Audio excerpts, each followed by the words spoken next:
இனி என் வாழ்க்கையில் என்ன இருக்கிறது என மனமுடைந்து நொந்து போயிருக்கிறார் நடிகை த்ரிஷா. அப்படி அவர் வாழ்வில் என்ன நடந்தது இந்த வீடியோவில் பார்க்கலாம். தென்னிந்திய சினிமாவில் கிட்டத்தட்ட 25 ஆண்டுகளாக வெற்றிகரமான நடிகையாக வலம் வருபவர் நடிகை த்ரிஷா. நடிப்பை தாண்டி நாய்கள் வளர்ப்பின் மீது தீராத ஆர்வம் கொண்டவர். தனக்கு பிடித்தமான நாய்களை செல்ல குழந்தை போல வளர்த்து வருவதோடு நாய்களுக்கு ஏதாவது பிரச்சனை என்றால் முன்வந்து குரல் கொடுக்கக்கூடியவர். இதிலிருந்தே நாய்கள் மீது அவர் எவ்வளவு பாசம் வைத்திருக்கிறார் என்பது எல்லோருக்கும் தெரிய வரும்.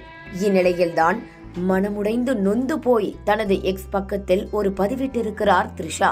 அதில், எனது மகன் ஜோரோ கிறிஸ்துமஸ் தினத்தின் காலையில் உயிரிழந்து விட்டான். இதற்கு பிறகு எனது வாழ்வில் எந்த அர்த்தமும் இல்லை என்பது என்னை பற்றி நன்கு அறிந்தவர்களுக்கு தெரியும். நானும் எனது குடும்பத்தினரும் பெருமளவில் மனமுடைந்து இருக்கிறோம்.